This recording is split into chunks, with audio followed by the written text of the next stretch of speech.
Hi, I'm Ted from Everything Attachments, and we're today with our new compact plow. We've started painting them yellow now because it's just the color we're painting everything and it makes everything easier. We've rounded off all the points here so you're not going to get your jeans cut when you're hooking up your attachments on these smaller tractors. Now, this plow will work on everything from a subcompact, which this is a BX Kubota, all the way up to about a Class 2 tractor, somewhere around 30 horsepower if it's a full frame tractor like a New Holland TC30 or an L3240 Kubota, something like that. There's a little things you need to know. If it's a subcompact and your stabilizer bars are running in the center here, some don't run in the center, but all the Kubota, even some of the B model Kubotas run in the center.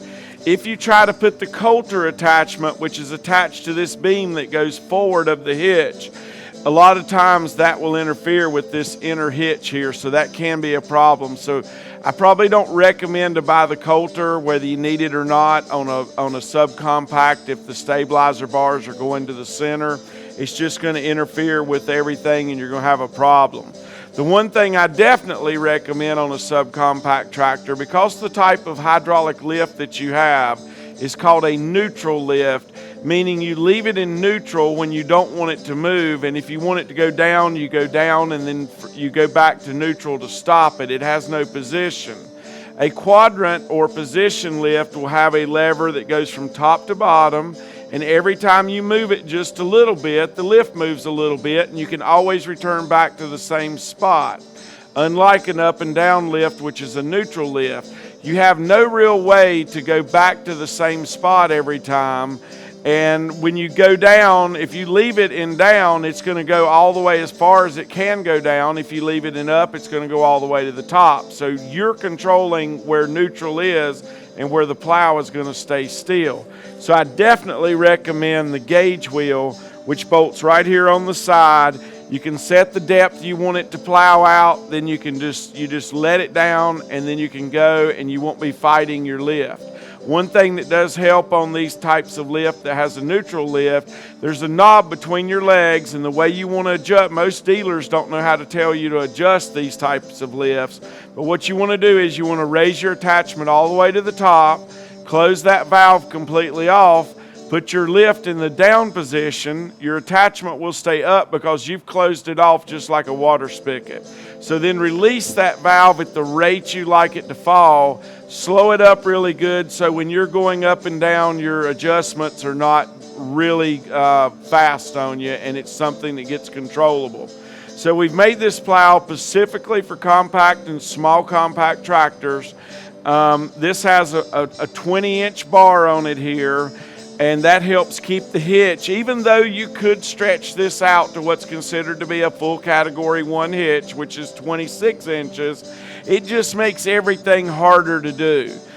Even though this has turf tires, as long as your ground's dry, it's going to pull just fine. They do make a type of an industrial tire that's similar to a tractor tire. In loose ground, it'll do a little better. But I've used these subcompacts. It will plow fine with this. This is a full-size plow mow board, just like what would be on a double bottom. This is considered to be a 12-inch, so it is actually cutting a 12-inch path through the garden.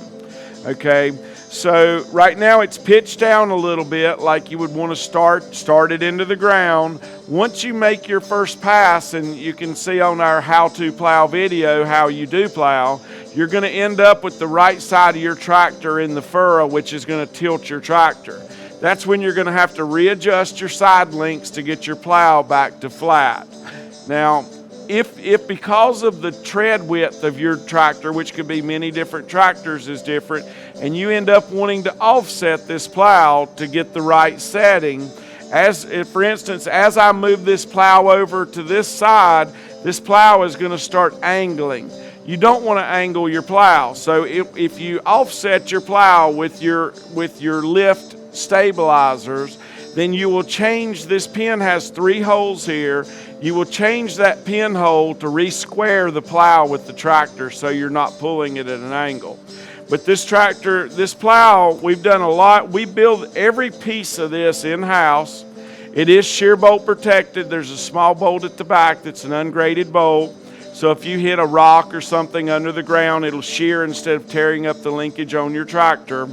And if you live in an area that has clay, whether it's blue gum clay, red clay, if it's got a little bit of moisture in it, it gets really sticky.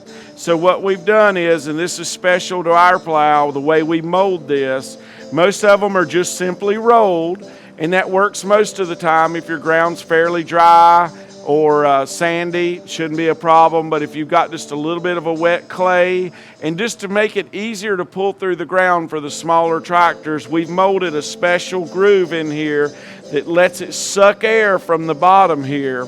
And when it sucks the air and separates the clay from this moldboard, then it lets it come off easier. And then this kick at the end, just make sure that it falls on over and then it lays upside down, which is what you want. You want to turn your ground upside down. And it's the best plowing, the best design I've ever seen. And we worked hard at getting this moldboard to where it works right for you. The only thing we buy is this bottom share, and that comes from Empire Plow. It's a U.S. made part. The rest of it's made here in Newton, North Carolina. And if you've got any problems or questions about which plow you need for your size of tractor, we're now making all the sizes of plows up to full size 2-bottom plows. So just give us a call or an email. We'll make sure you get the right plow for your tractor.